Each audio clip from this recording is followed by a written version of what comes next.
श्री गणेशाय नमः। ओम नमः शिवाय। शिव पुराण चौथा अध्याय।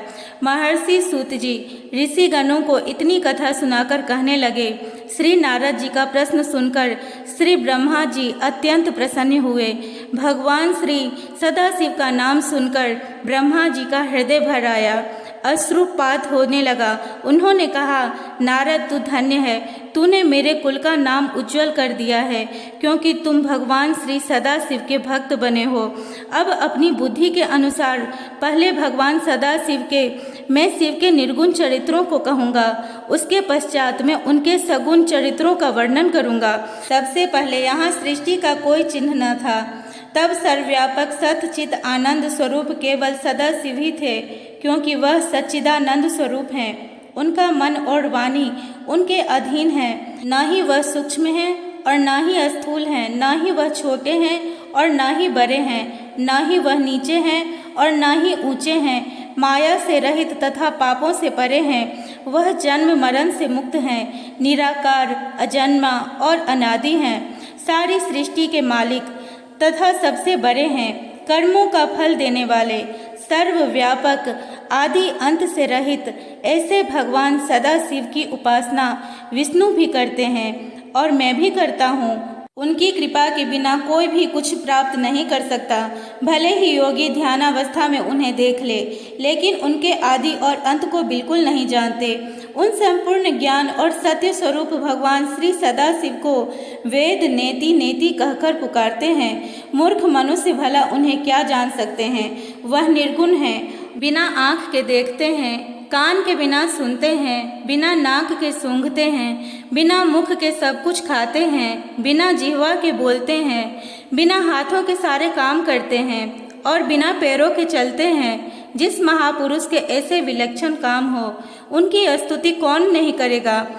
उन्होंने इच्छा की कि मैं एक हो जाऊं, और इस इच्छा के उत्पन्न होने के साथ ही वह एक हो गए। इस प्रकार निर्गुण व सगुण में कोई भेद नहीं। भगवान सदाशिव के सगुण स्वरूप का केवल ध्यान करना ही समस्त फलों को देने वाला है। वही भगवान ब्रह्मा और विष्णु के उत्पन्न करने वाले हैं।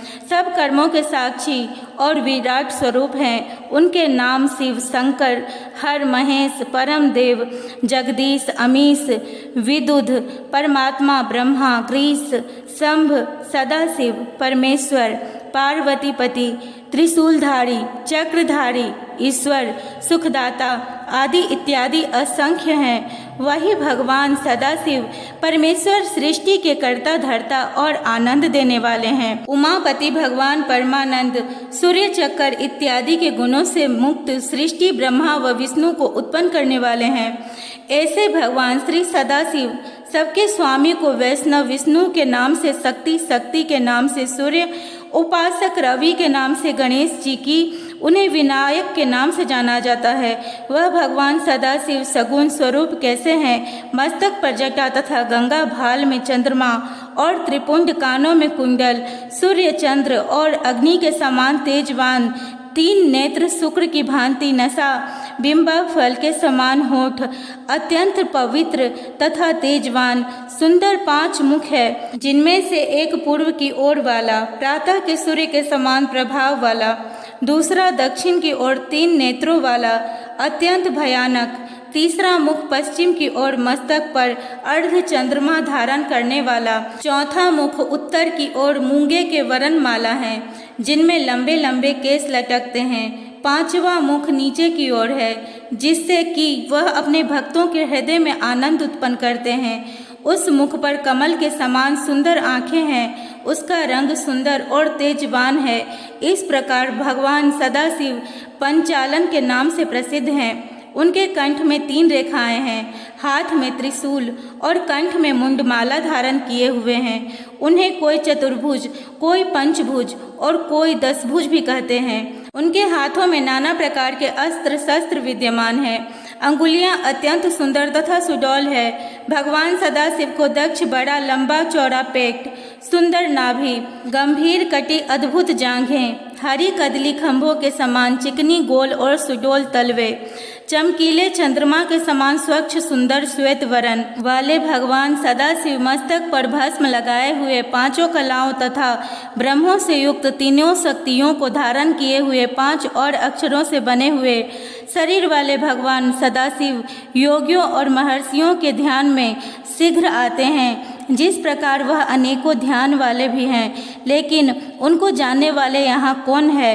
भगवान सदाशिव की महिमा, नाम और ध्यान अनगिनत है, जिनको वेद पुराण और तपस्वी भी नहीं जान सके, लेकिन उनकी कृपा से मूर्ख भी उनके दर्शन कर लेते हैं। प्रमाण के लिए गंगा, व्याधि आदि के नाम लिए जा सकते हैं। बिना प्रेम के उनको कोई नहीं देख सकता। सगुण रूप में आकर सदाशिव ने अपने शक्ति को उत्पन्न किया। वह स्वच्छंद शरीर वाली, कभी नाश न होने वाली शक्ति, प्राघन प्रकृति, गुणवती, माया विकास से रहित जननी अंबिका, प्रकृति संपूर्ण लोकों की ईश्वरी, त्रिदेवों की माता, नित्या और मूल कारण कहलाई, जिसकी 8 भुजाएं हैं और जो विचित्र मुख वाली और सुबह है। भगवान सदाशिव को पार ब्रह्म और उमा को शक्ति रूप जानना चाहिए। सदाशिव ने उमा के साथ विहार करने के लिए शिवलोक नामक क्षेत्र की रचना की। उसी उत्तम क्षेत्र को काशी कहते हैं। इसी उत्तम नगरी में भगवान सदाशिव ने एक रत्नमयी सुंदर भवन बनवाया और शिवा के साथ वहां रहने लगे।